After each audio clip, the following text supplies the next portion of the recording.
చంద్రబాబుకు helicopter phobia. ఒక్కొక్కరికి ఒక్కో ఫోబియా ఉంటుంది. ఒకరికి బొద్దింకను చూస్తే భయం, మరొకరికి నీటిని చూస్తే హడల్, ఇంకొకరికి ఎత్తైన ప్రాంతాలకు వెళ్ళాలంటే జడుపు. ఇలాంటి భయాలను సైకాట్రిస్టులు ఫోబియాలు అంటారు. ఇదంతా ఎందుకు చెప్పాల్సి వచ్చిందంటే, మన హైటెక్ ముఖ్యమంత్రి చంద్రబాబుకు కూడా ఒక ఫోబియా ఉందట. అదేంటంటే హెలికాప్టర్ ఫోబియా. గతంలో ముఖ్యమంత్రులందరూ రాష్ట్రంలోని దూర ప్రాంతాలకు హెలికాప్టర్ పైనే వెళ్లేవాళ్ళు. యాదగిరి, అగస్తా హెలికాప్టర్ల మీద ఉమ్మడి ఆంధ్రప్రదేశ్లో అన్ని ప్రాంతాలకు ప్రయాణించేవారు. కేవలం ఢిల్లీకో ఇతర దేశాలకు వెళ్ళడానికి మాత్రమే విమానం ఎక్కేవారు. అది కూడా ఇండియన్ ఎయిర్లైన్స్ విమానాల్లోనే ఎక్కువగా ప్రయాణించేవారు. రాష్ట్రంలోని ఎక్కడికి వెళ్లాలన్నా ప్రభుత్వ హెలికాప్టర్ని ఉపయోగించేవారు. దీనివల్ల రాష్ట్ర ఖజానాపై అంతగా భారం పడేది కాదు. అలా ప్రయాణిస్తూనే వైఎస్ రాజశేఖర రెడ్డి హెలికాప్టర్ ప్రమాదంలో మృతి చెందారు. అది వేరే విషయం.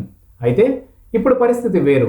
విభజనతో ఆర్థిక ఇబ్బందులతో సతమతమవుతున్న ఆంధ్రప్రదేశ్ ముఖ్యమంత్రి చంద్రబాబు నాయుడు హెలికాప్టర్ ఊసెత్తడం లేదు. రాష్ట్రంలో ఎక్కడికి వెళ్లాలన్నా ప్రత్యేక విమానాల్లోనే ప్రయాణిస్తున్నారు. ఇక ఇతర రాష్ట్రాలు, దేశాలకు వెళ్ళడానికి సరే. రాష్ట్రం అప్పుల ఊబిలో కూరుకుపోయిన తరుణంలో ప్రత్యేక విమానాల కోసం కోట్లు కుమ్మరించడంపై సర్వత్రా విమర్శలు వెల్లువెత్తుతున్నా చంద్రబాబు ఖాతర చేయడం లేదు. విజయవాడ నుంచి విశాఖపట్నం వెళ్లాలన్నా ప్రత్యేక విమానాల్లోనే ప్రయాణిస్తున్నారు. దీనికి కారణం చంద్రబాబుకు హెలికాప్టర్ ఫోబియా పట్టుకుందని అంటున్నారు. వైఎస్ రాజశేఖర రెడ్డి హెలికాప్టర్ ప్రమాదంలో మరణించిన తరువాత చంద్రబాబును ఈ ఫోబియా పట్టి పిడిస్తోందని చెబుతున్నారు. 2003లో అలిపిరి వద్ద జరిగిన బ్లాస్టింగ్లో చంద్రబాబు మరణం అంచు వరకు వెళ్ళొచ్చారు. అప్పటి నుంచి ప్రయాణాల్లో అది జాగ్రత్త చూపుతున్నారు. వైఎస్ హెలికాప్టర్ ప్రమాదం తర్వాత ఈ జాగ్రత్త ఇంకా ఎక్కువైంది. అందుకే ఒక విమానయాన సంస్థతో మాట్లాడుకున్న చంద్రబాబు ఆ సంస్థకు చెందిన విమానంలో ప్రయాణిస్తున్నారు.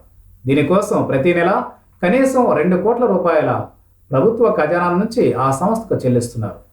ఒక పేద రాష్ట్రం కేవలం ముఖ్యమంత్రి ప్రయాణించే ప్రత్యేక విమానానికి ఇంత మొత్తం చెల్లించడం ఎంతవరకు సమంజసమన్న విమర్శలు ఉన్నా ఆయన ఖాతరు చేయడం లేదు. ఉదాహరణకు విజయవాడ విమానాశ్రయం నుంచి తిరుపతికి వెళ్ళడానికి, ప్రైవేటు విమానాల్లో వెళ్ళడానికి ముఖ్యమంత్రికి ఇచ్చే రాయితీలను మినహాయిస్తే 5-6 వేల రూపాయలు మాత్రమే ఖర్చు అవుతుంది. అదే ప్రభుత్వ హెలికాప్టర్లో వెళితే మరో 5-6 వేలు వెచ్చిస్తే సరిపోతుంది. అదే ప్రత్యేక విమానంలో వెళ్ళాలంటే 20 లక్షల నుంచి 25 లక్షల రూపాయలు చెల్లించాల్సి ఉంటుంది. అయినా చంద్రబాబు ప్రత్యేక విమానాన్ని వదిలిపెట్టరు. చంద్రబాబు ప్రత్యేక విమానాల కోసం ఇంత పెద్ద మొత్తంలో ఖర్చు చేయడాన్ని విపక్షాలతో పాటు అన్ని వర్గాల ప్రజలు వేలెత్తి చూపుతున్నారు. ప్రత్యేక విమాన ప్రయాణాలతో పాటు ఇతరత్రా దుబారా విపరీతంగా పెరిగిందని తప్పుపడుతున్నా ఆయన పట్టించుకోవడం లేదు. రాష్ట్రంలోని ఏ ప్రాంతానికి వెళ్లాలన్నా ప్రత్యేక విమాన ప్రయాణానికే సై అనడానికి కారణం అనుకున్న హెలికాప్టర్ ఫోబియానే కారణమని ప్రత్యేకంగా చెప్పాల్సిన అవసరం లేదు.